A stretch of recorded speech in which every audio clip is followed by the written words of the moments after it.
Cheers, guys, and welcome to Uncle Scott's Pancast, St. Patrick's Day edition. No mystery what I am pouring in this Pancast. A little bit of the black stuff, some Guinness in honor of St. Patrick's Day. Now, I am not Irish myself. I am wearing green. I do enjoy Guinness. And my first name, believe it or not, is Patrick. So I am celebrating St. Patrick's Day around here. What I thought we might do, this is rare for a Pancast, we might actually cook something in a Pancast. And what we're going to make is some Guinness beef stew. So to help us with that, I'd like to welcome back an old friend of the show, hasn't been here in a while, special guest star, Chuck Brown Roast, ladies and gentlemen. Welcome back, Chuck. And we're going to trim Chuck up and eat him. Nothing personal, Chuck. Sorry about that. What we're going to do is brown him up in the old stove here. And I've got some onions, carrots and celery, some tomato paste, some beef stock or broth, bouillon, and of course, a can of Guinness. And that's going to take probably 2.5, 3 hours of slow cooking for that Guinness beef stew. Now, my wife asked, if you just need one can, why did you buy an 8-pack? Because if it takes 3 hours to cook, what am I going to do while waiting for the beef stew to be done? Who knows? I can drink. And then when that Guinness beef stew is done, we are going to serve it up the traditional way on a bed of fresh Lucky Charms. Just like they do in the old country. So let's jump in and get Chuck cubed up. And now we're going to brown him. Now we're going to remove Chuck. And down at the bottom of the pan, I am going to add some onions. Now the carrots and celery.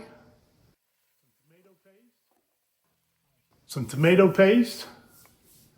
Now I'm going to deglaze that. Get some Guinness in there. Add the beef back to the pot. And into a 325 oven for 2.5, usually takes 2.5 at least, usually 3 hours. Side pro tip here is if you are braising or doing any kind of long, slow cooking dish, never promise anyone that dinner is going to be ready at a certain time. Especially with these chuck roasts, they're a tougher cut of meat and it takes them a while to tender up while they're braising, while they're in the oven. And sometimes it takes 2 hours, sometimes 2.5, sometimes 3.5 hours. Just depends on the toughness of the old cow. Okay, a little big box battle. Technically not a battle this week since I only went to Sam's Club and did not make it to Costco this week. But Sam's Club had a screaming deal on California Olive Ranch olive oil, extra virgin olive oil. This is the full California blend. I know they have some international blends. This is 100% California. And $12 and about 75 cents for a liter. I thought this was a screaming deal. And I made sure to check the little date on the back. Pressed, bottled in November of 2023. So that was the last harvest. And it's good through August of 2025. I bought 12 bottles. So a screaming deal. Check it out if you're a member of Sam's Club. Okay, got about another hour and a half to go on that Guinness beef. And while I'm standing here enjoying more Guinness, might as well bust out the rest of the Pancast. Let's see, Jay Stones 9872 wrote in and asking about a stove griddle, the stove large griddle. What do I think about that? I have not used those. And I have to say here, I am an anti-griddleist. Is that a word? It doesn't have anything to do with stove in particular, but I have just found with grill pans and griddle pans, anything with ridges or lines, even prep pans, trays that have ridges and lines in there. I don't have any problem with the way they cook and they put nice grill marks on meat, or in the case of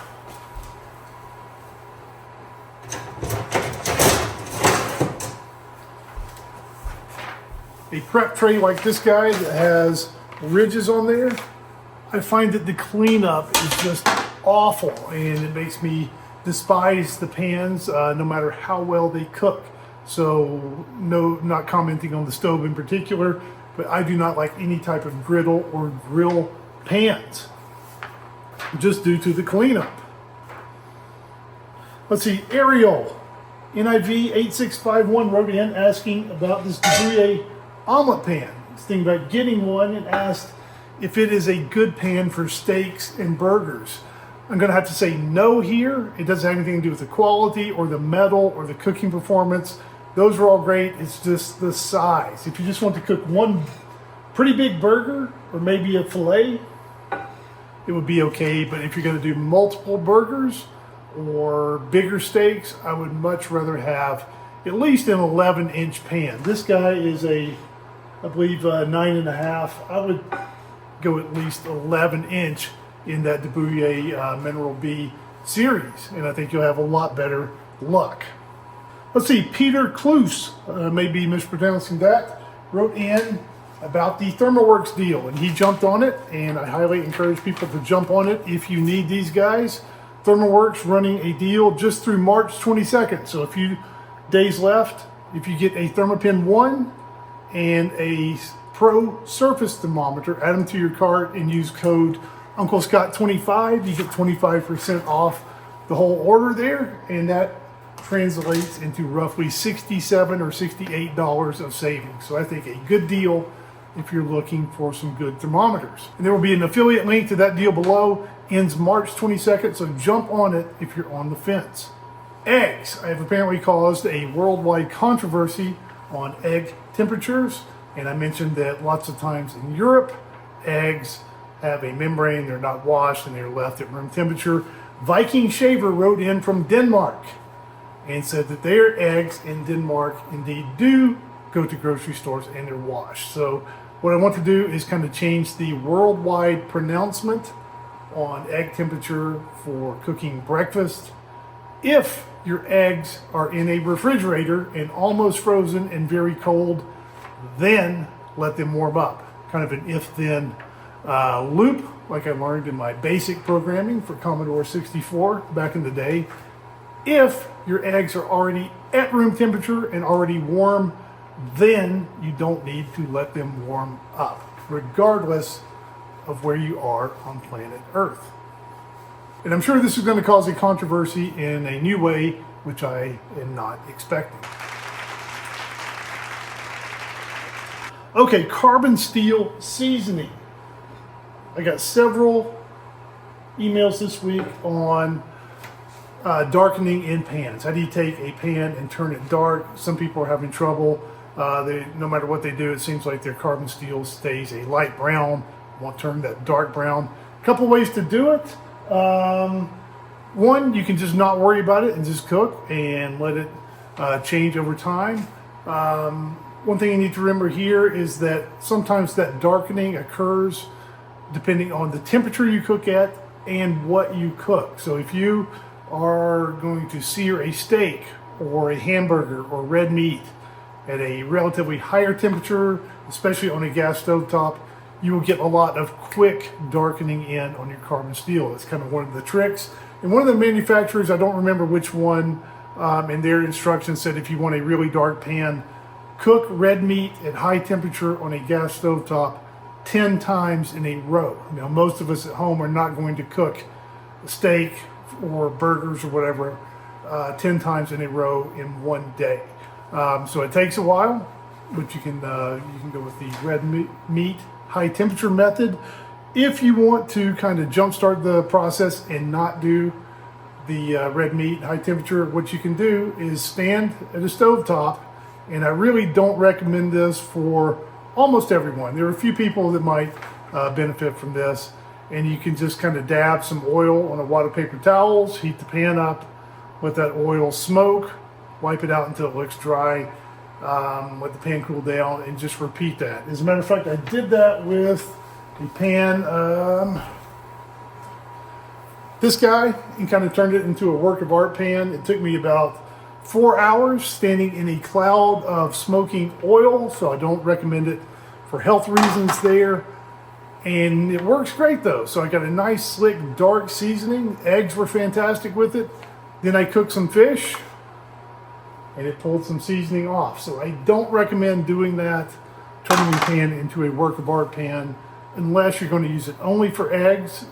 And if you have a second pan kind of as a jack of all trades working pan, you can kind of get those work of art pans shiny and beautiful with that seasoning, even though you put all that work into it. If you cook a burger, something like bacon especially, you can lose some of that seasoning, and all that work just goes down the drain. I think it's better to just season once to start cooking, which is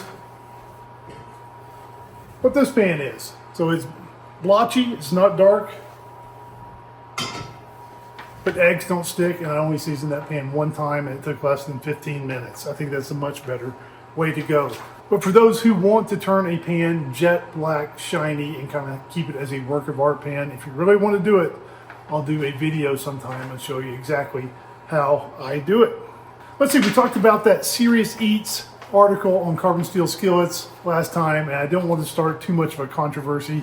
It's just that when I read that article, and granted we're on the internet, it's not like these things are carved into stone, but I just thought if you came away from that article thinking that this Walrus pan is a better pan than a Matfer or